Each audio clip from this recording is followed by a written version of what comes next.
വളരെ വിസിബിളായ വികസനം സംഭവിച്ചു എന്നുള്ളത് തന്നെയാണ്. നേരത്തെ അനുസാർ ചൂണ്ടിക്കാണിച്ചതുപോലെ ഇപ്പം എന്താണ് എന്ന് മറ്റൊരാളോട് പറഞ്ഞു കൊടുക്കേണ്ട കാര്യമില്ല എന്ന നിലയ്ക്ക് വികസനം സംഭവിച്ചിട്ടുണ്ട്. 10 വർഷം എന്ന് പറയുന്നത് വളരെ പ്രധാനപ്പെട്ട ഒരു സമയമാണ്. അതിൽ കൃത്യമായി മുന്നോട്ട് വെക്കാനുള്ള കാര്യങ്ങൾ ഉണ്ടായിട്ടുണ്ട്. ഈ സർക്കാരിന് മുന്നോട്ട് വെക്കാനുള്ള ഏറ്റവും വലിയ അഭിമാന പദ്ധതി, ജനങ്ങളെ മാനസികമായി കൂടി ബാധിച്ച അവരൊപ്പം നിന്ന ഒരു പദ്ധതി എന്ന് പറയുന്നത് വയനാട് പുനരധിവാസം തന്നെയാണ്. അതിൽ തർക്കമില്ലാത്തൊരു കാര്യമാണ്. 178 വീടുകൾ. ഞാൻ ആ ദിവസങ്ങളെ വളരെ വ്യക്തിപരമായി ഓർത്തെടുക്കുന്ന ഒരാളാണ്. നമ്മൾ എല്ലാവരും അങ്ങനെയാണ് അല്ലെ. ആ വാർത്ത വന്ന ദിവസം വയനാട് ഉരുൾപൊട്ടലുണ്ടായി എന്ന വാർത്ത വന്ന് പിന്നാലെ ആദ്യം ഞാൻ ന്യൂസ് റൂമിലേക്ക് വരുമ്പോൾ കാണുന്ന ഒരു ദൃശ്യം എനിക്ക് ഓർമ്മയുണ്ട്. ഒരു മനുഷ്യൻ നീണ്ടുകിടക്കുന്ന ചെളിയുടെ നടുക്ക് ഒരു പാറക്കെട്ടിൽ എവിടെയോ ഒന്നിത്തിരി പിടിച്ചിട്ടുണ്ട്, മുങ്ങിക്കൊണ്ടിരിക്കുകയാണ്. ഏതാണ്ട് 3/4 മണിക്കൂറോളം എന്താണ് ചെയ്യാൻ സാധിക്കുക എന്നറിയാതെ കരയിൽ നിൽക്കുന്ന മുഴുവൻ മനുഷ്യരും ഒരു കയറിട്ട് കൊടുക്കാൻ പോലും ആ പ്രദേശത്തേക്ക് ചെല്ലാൻ കഴിയാത്ത അവസ്ഥ ഉണ്ടാകുന്നുണ്ട്. അദ്ദേഹത്തിന്റെ സുഹൃത്തിനെ നമ്മൾ വിളിക്കുന്നുണ്ട്. അദ്ദേഹം ഒഴുക്കിൽപ്പെട്ടുപോയി എന്ന് വിചാരിച്ച സ്ഥലത്തു നിന്നുള്ള ആളുകൾ വിചാരിക്കുന്നുണ്ട്. എല്ലാവരും കരയുകയാണ്. പക്ഷെ ആ മനുഷ്യൻ പിന്നീട് രക്ഷപ്പെട്ടു വരികയാണ്.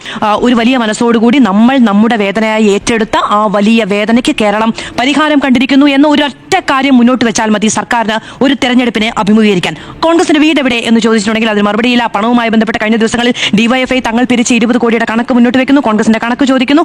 അങ്ങനെ അതിൽ കൃത്യമായ ഒരു കാര്യം മുന്നോട്ട് വെക്കാൻ കഴിയുന്നില്ല. ഒരു പുതിയ പദ്ധതിയിലേക്കും ചുവട് വെക്കുകയാണ്. അത് ഇന്ന് അഭിമാന പുരസ്സരം കണ്ടവരാണ് നമ്മൾ. വയനാട് തുരങ്കപാതയുടെ ഫസ്റ്റ് ബ്ലാസ്റ്റ് ഇന്ന് മുഖ്യമന്ത്രി നിർവഹിച്ചിരിക്കുകയാണ്. അതും നമ്മൾ കണ്ടു. അപ്പോൾ ഒരു ജനത നോക്കൂ, നമ്മളെ കരുതുന്നുണ്ട് എന്ന് വിചാരിക്കുന്ന സാഹചര്യം, അവർ നമ്മളുടെ പ്രിയപ്പെട്ടവരായതുകൊണ്ട് നമുക്കും അത് വലിയ ആത്മവിശ്വാസം നൽകുന്ന ഒരു കാര്യമാണ് എന്നത് പ്രധാനമാണ്. നമ്മൾ കണ്ടുവല്ലോ, ഒന്ന് കെ രാജനെ വന്ന് ഓരോരുത്തരും കെട്ടിപ്പിടിക്കുന്ന സമയത്ത് നമുക്കൊക്കെ അദ്ദേഹത്തെ കെട്ടിപ്പിടിക്കാൻ തോന്നിയെന്നാണ് ഞാൻ വിചാരിക്കുന്നത്. ആ നിലയ്ക്ക് അവിടെയുള്ള ഓരോ ദുരന്ത ബാധിതരെയും പേഴ്സണലി അഡ്രസ് ചെയ്യുന്ന ഒരു സമൂഹം, മന്ത്രിമാരടക്കമുണ്ട് എന്നത് വലിയ പോസിറ്റീവായിട്ട് തന്നെയാണ് കാണാൻ കഴിയുന്നത്. പ്രധാനപ്പെട്ട 2-3 മാധ്യമങ്ങൾ സർവേ റിസൾട്ട് പുറത്തു വന്നിട്ടുണ്ട്. വളരെ മോശം എന്നതിനപ്പുറത്തേക്ക് ശരാശരി, നല്ലത്, വളരെ നല്ലത്, ഈ 3 കാറ്റഗറിയിൽ ഉൾപ്പെടുന്നതാണ് ഭൂരിപക്ഷം എന്ന് ഈ 2 സർവേകളും പറഞ്ഞിട്ടുണ്ട്.